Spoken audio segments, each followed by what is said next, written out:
Salve, salve nação! Enfim, né, chegou o grande dia da final aí, né? Vai ser um jogo difícil para o Flamengo. O Flamengo sai em desvantagem, mas tem a volta de Arrascaeta e Luiz Araújo. O Flamengo praticamente tem um time completo aí para essa grande final aí, né? E eis a pergunta: quem vai ser titular, Rossi ou Matheus Cunha? Gabigol ou Pedro? Arrascaeta começa de titular ou início do segundo tempo, né?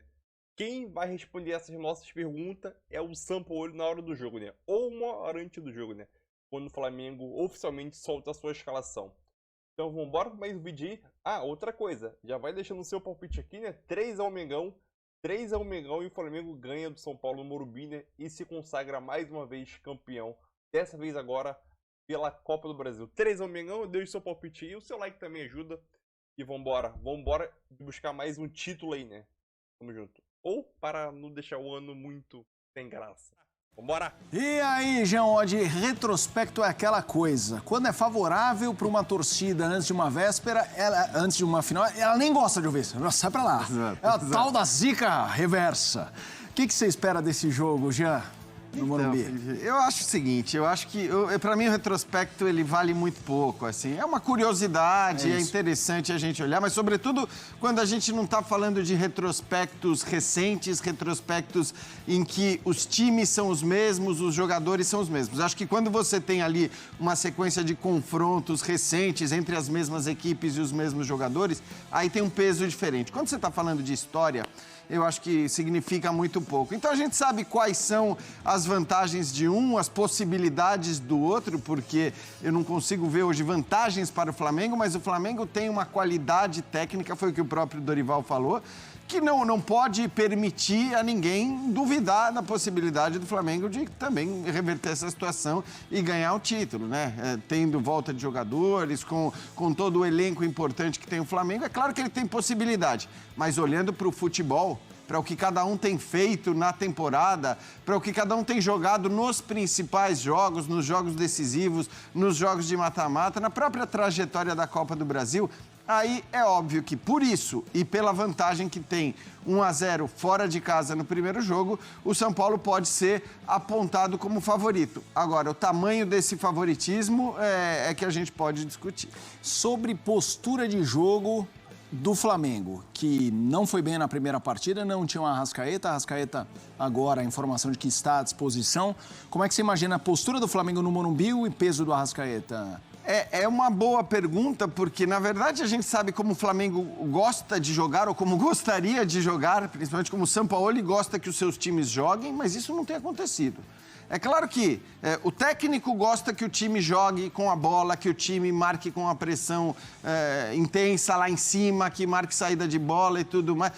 Tudo levaria a crer que o Flamengo, precisando do resultado, tendo o técnico com essa característica, os jogadores que viveram seus melhores momentos jogando desse jeito, tudo levaria a crer que seria um Flamengo tentando partir para cima, tentando pressionar, tentando roubar a bola do São Paulo no campo de defesa do São Paulo.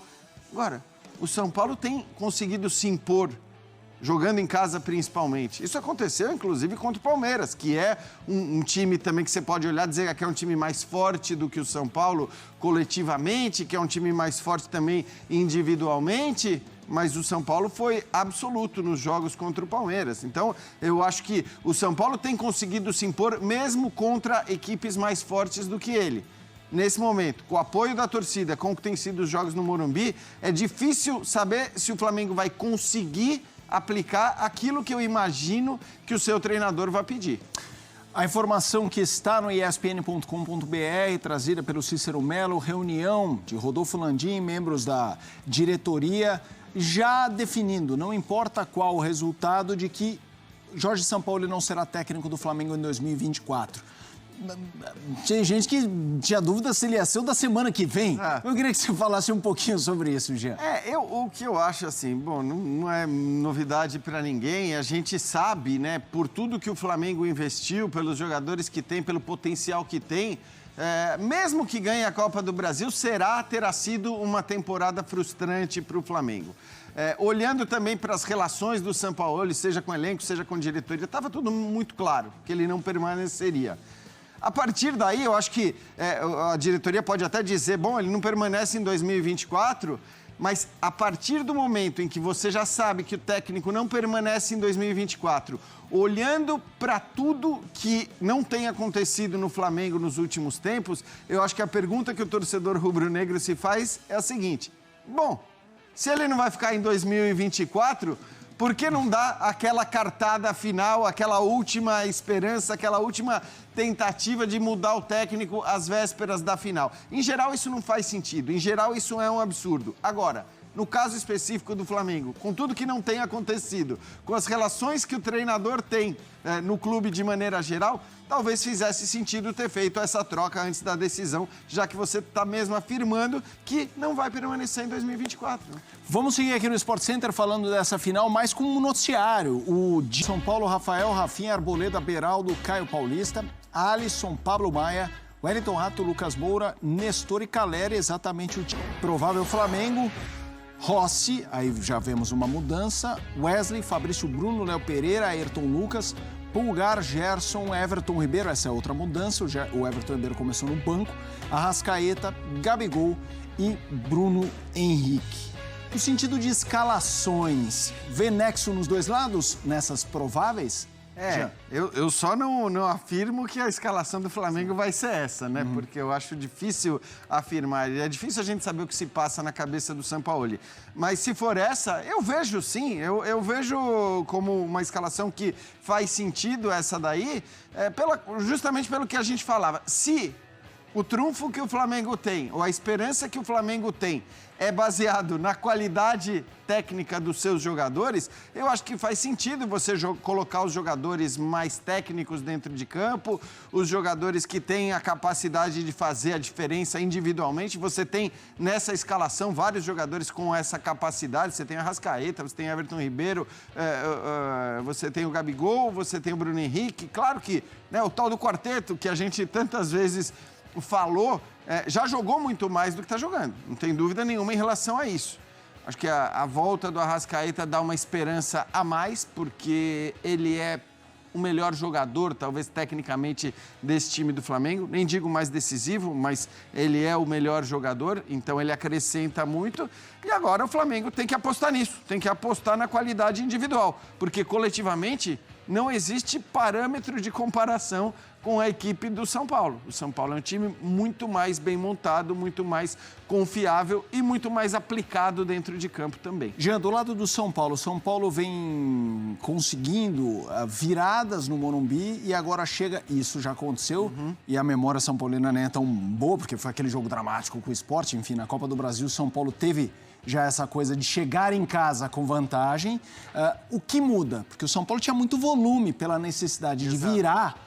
E isso não vai ser tão necessário até pelo calor que vai estar. E a gente tem notado que o São Paulo é muito intenso, mas ele também cansa. Os segundos tempos, mesmo com as mudanças, como é que você imagina o Dorival trabalhando isso? Pois é, por isso que eu dizia até um pouco antes que é difícil a gente saber como vão ser as posturas das equipes. É claro que se você olha para o que o São Paulo tem feito na Copa do Brasil, pela maneira como passou pelos seus principais rivais, o São Paulo não pode mudar a postura. O São Paulo tem que jogar do mesmo jeito que vinha jogando, se impor como vinha se impondo. É um time com uma dedicação e com um empenho que, em relação ao Flamengo, não dá nem para comparar, né? É um time lutador, é um time brigador, é um time que disputa cada bola como se fosse a última e vai ter que ser assim.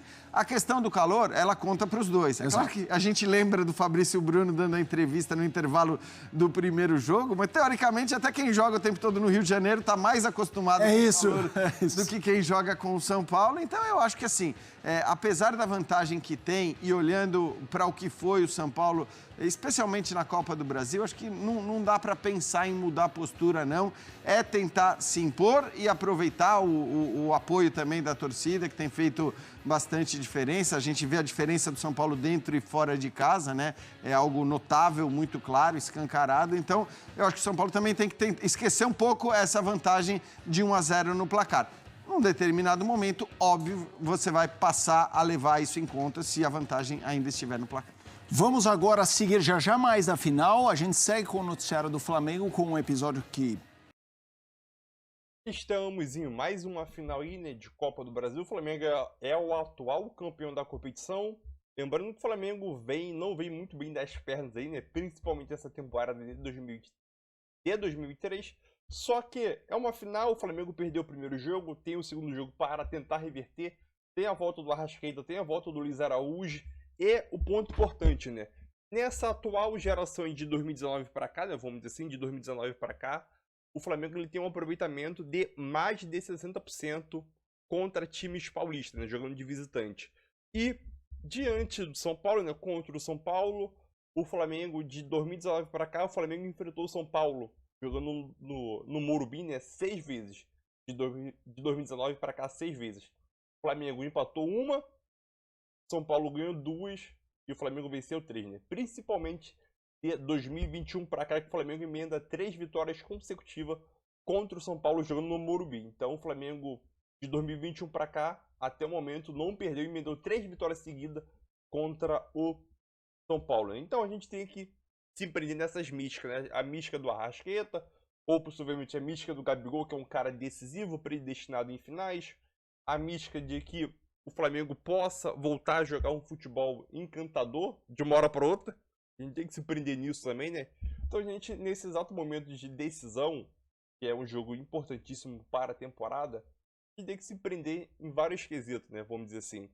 Então a gente pode falar que o Flamengo tem jogadores muito bons tecnicamente, individualmente também, tem jogadores muito bons. Só que aquilo, os jogadores têm que jogar, entendeu? Porque coletivo, esquece, coletivo é com o tempo, não é de uma hora para outra que o coletivo vai aparecer. Eu acho isso, né? Mas individualmente, muitos jogadores podem crescer nessa final e conseguir fazer um bom jogo e o Flamengo conquistar o título, né? Porque aquilo é o jogo mais importante da temporada do Flamengo. Se não for esse jogo, esquece, né? E então o Flamengo precisa vencer esse jogo aí para poder dar um gás na temporada ou dar um sprint no Brasileirão, né? Mas aquilo, é um adversário difícil, é um jogo difícil, mas tem que se prender nessa mística aí, né? O Flamengo possa estar num dia inspirado, os jogadores estarem em um dia inspirado, consiga reverter esse placar, né? Eu tô confiante para esse jogo, 3-1 Mengão, deixa seu palpite aí e tamo junto, nação, 3-1, vambora ser campeão, vambora!